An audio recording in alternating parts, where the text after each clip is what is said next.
Hey everybody, Sean Jansen with Jansen Health and Wellness here with a Friday fitness tip to help you improve your workout.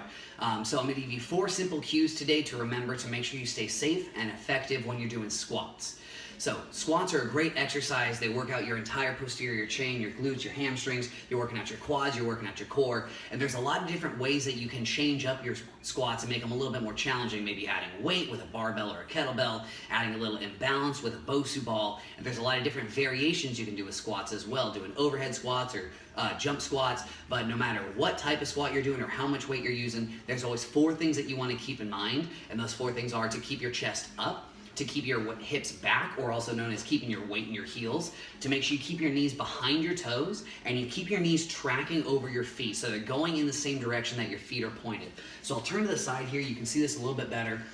So again, those four things, I keep my chest up, I'm gonna send my hips back. Now this might feel a little weird at first, especially if you have a tight lower back. The more you do it, the looser your back's gonna get, and it's gonna be a lot easier for you to complete these.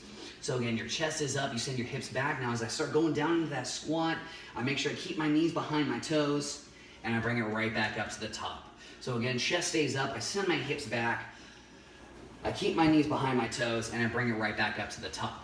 Now, if any of those things feel like they're off, maybe my chest is falling forward, or my butt kind of falls in at the bottom of the squat, or maybe I'm tipping forward, my weight's going more into my toes, if any of those things happen, I'm just gonna bail out, I'm gonna get right back up into that squat. Remember, you can always start those reps over. The most important thing is that you're staying safe when you're doing these exercises. So again, your chest stays up, you're sending your hips back, you're dropping into that squat, and you're bringing it back up. And remember, you don't always have to drop to the very bottom of a squat, and if you're just starting to get into them, maybe you start them not going quite as low, just that little squat to kind of get your muscles used to that movement. Now, if I turn and face you, you'll see that 4th one a little bit better, which is keeping my knees tracking in the same direction as my feet. So again, chest up, hips back, knees stay behind toes. As you drop down, you'll notice that I keep my knees driving out to the side. So what happens, especially a lot on that ascending portion, is the knees will kind of collapse in here, and what happens is that's going to put a lot of pressure on the inside of your knee, and it's going to make you more susceptible to injury, which obviously we want to avoid. So as you're dropping down and as you're bringing it back up, you're always making sure you're driving your knees out to the side. Here, and I bring it right back up. Now, you got those 4 things you got to memorize, but maybe you're still having a little bit of trouble with getting the squat down. I've got 3 tips for you that'll help you out a little bit more. The first 2 are really, really good for people with a tight lower back. It's something I've dealt with myself. If I don't do squats very often, sometimes that tight lower back comes back. So 2 things that'll really help you out is to widen up your stance, first of all. You notice I don't have my feet very close.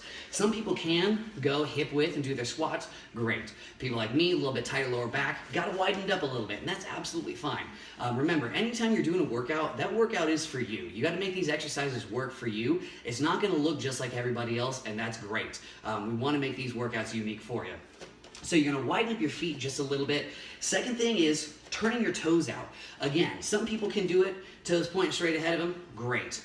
Personally, I turn it about 30, 45 degrees out, and that really helps me keep my weight back and help me pop my hips back, as well as keeping my chest up there.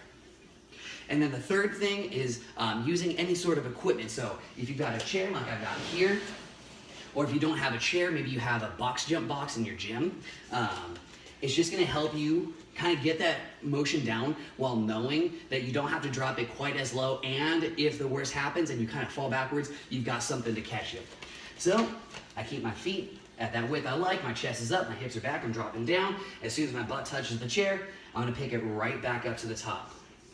Now, maybe that chair, that box jump box is still a little too low for you. If you stack books, or maybe some gyms have smaller blocks that you can stack on top, so pretending that there's a little bit more up there, again, you're just getting that same movement. Your muscles are getting used to that pattern. You just take it down as low as to whatever you're squatting onto. Maybe it is that chair, and you're picking it right back up. The other piece of equipment that you might be able to use are TRX straps, ropes, anything that's hanging up top. Maybe you have a friend you're working out with, you can kind of clasp hands, or if you're a crazy cat person like me, maybe you've got a tall cat tower in the house. So what I'm gonna do is I'm gonna grab on top of the cat tower here, or rope, or TRX. Again, I got myself set up, my feet the width I like, my chest is up, my hips are back, I drop down, and I'm hitting all 4 of those same points but I've got this base here that I know is gonna help support me.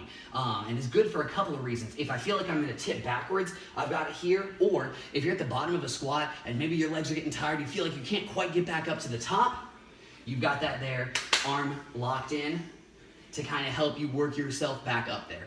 And again, these are just things that are gonna help you get that pattern down. The more comfortable you get, the more you do, then you can start to challenge yourself more, adding in a little bit of weight. But even as I add this kettlebell in, I'm still gonna keep those 4 things in mind. So my chest stays up, I send my hips back, I keep my knees behind my toes, and I keep my knees tracking out over my feet. No matter how much weight or what I'm doing with this squat, I'm always gonna make sure I keep those 4 in mind, because those 4 are gonna help me stay safe. So that's it, everybody. I hope that helps. Please make sure you like, share, and comment if there are any other exercises that you would like some fitness tips on. I'm Jansen with Jansen Health and Wellness, and as always, find the fun in fitness.